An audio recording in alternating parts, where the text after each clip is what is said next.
La construcción del asilo de lunáticos Trans-Allegheny comenzó en 1858, pero debido a la Guerra Civil estadounidense, la apertura se retrasó hasta 1864.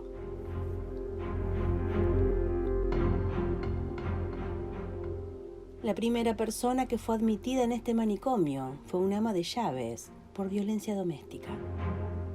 Los motivos para ser admitido en un asilo eran bastante curiosos. Hombres y mujeres estaban alojados en departamentos separados. En 1873 se abrió un ala para personas de color.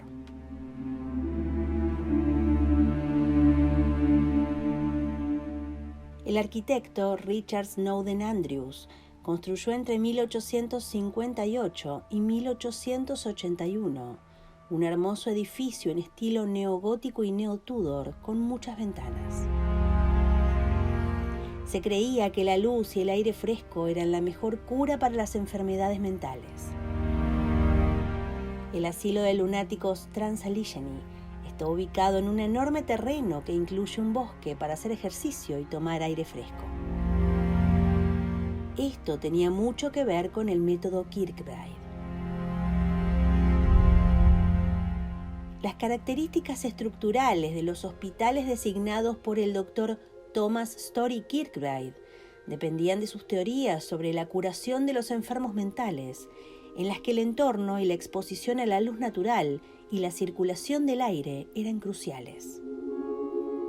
Los hospitales construidos según el Plan Kirkbride adoptarían varios estilos arquitectónicos, pero tenían en común la planta estilo ala de murciélago, que alberga numerosas salas que se extienden hacia afuera desde el centro. El asilo de lunáticos Trans-Allegheny era autosuficiente. Tenía una planta de tratamiento de agua, una granja en funcionamiento e incluso un cementerio privado. En 1913 pasó a llamarse Hospital Estatal de Weston. Las ideas de Kirkbride parecían muy buenas en un principio, pero en la vida real no lo eran tanto. Durante años se disuadió a los familiares de ponerse en contacto con sus parientes con enfermedades mentales. Ni siquiera podían recibir correspondencia. Esto resultó en un aislamiento total de los pacientes, pero eso no fue lo peor, pues el asilo se construyó originalmente para albergar a un máximo de 250 pacientes, pero alrededor de 1950 el número de pacientes era de 2.600. Todo lo que el Dr. Kirkbride quería era un hogar seguro para los pacientes, pero tras un siglo de hacinamiento, financiación insuficiente y mala supervisión, el asilo de lunáticos Trans-Allegheny cayó en declive. El saneamiento era malo y la iluminación y la calefacción eran aún peores. Un ala tuvo que ser renovada en 1935 porque un paciente le prendió fuego.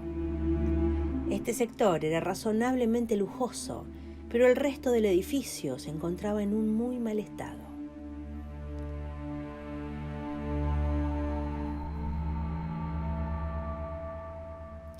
En aquel entonces se sabía muy poco sobre las enfermedades mentales. Por ejemplo, los niños con síndrome de Down eran alojados en este tipo de lugares simplemente por eso. También eran admitidas personas con epilepsia y diabetes. Incluso había un departamento para veteranos discapacitados de la Guerra Civil estadounidense, porque nadie sabía qué más hacer con ellos.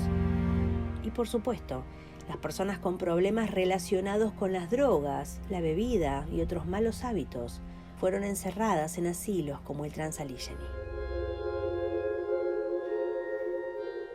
No es difícil imaginar que la frustración entre los pacientes era enorme y se volvieron violentos entre ellos. Estos pacientes agresivos eran castigados, algunos incluso eran encadenados a la pared. En los años 80 se abrió un nuevo manicomio con un nuevo método. Sin embargo, los pacientes violentos permanecieron en el asilo de lunáticos Trans-Allegheny. Este asilo se transformó gradualmente en una prisión en 1986. Finalmente, el edificio cayó en tan grave deterioro que fue cerrado en 1994. Se hicieron nuevos planes para el edificio. Los promotores del proyecto querían convertir el antiguo lugar en un hotel y spa, un nuevo hospital, etc. Pero estos planes quedaron en nada. En 1999, el interior de las 4 plantas quedó completamente destruido cuando la fuerza policial vino a pasar la noche jugando al paintball. 3 de ellos perdieron su empleo a causa de esto. En el año 2000, se abrió en el edificio un museo sobre la Guerra Civil estadounidense, pero se cerró poco después por peligro de incendio. En 2007, el antiguo asilo fue comprado por un empresario llamado Joe Jordan por $1,5 millones. Inmediatamente empezó a eliminar el asbesto del edificio. Para eso, su hija Rebecca Jordan Gleason organizó conciertos, reuniones, cenas de espectáculo y recorridos históricos para recaudar dinero. Aunque el número de informes paranormales en el asilo de lunáticos Trans-Allegheny es bastante bajo, se lo considera embrujado. La propia hija de Joe Jordan ha tenido un encuentro aterrador con los fantasmas del asilo. Una noche, varias de las 906 puertas se cerraron de golpe mientras ella era la única persona dentro del edificio. Muchos han visto a un niño pequeño en la esquina de cierta habitación.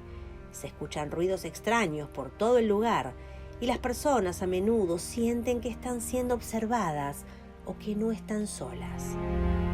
Alrededor de 25.000 personas asisten a un tour de fantasmas cada año. No está claro exactamente cuántas personas han muerto dentro del asilo, pues solo algunas lápidas del cementerio tienen nombre. El asilo de lunáticos Trans-Allegheny ha sido el hogar de muchas personas. Un hombre incluso pasó 60 años de su vida en las instalaciones. Se dice que lo pasó muy mal cuando supo que había que cerrar el edificio, dado que no quería dejar su casa. Falleció un par de semanas después de ser reubicado.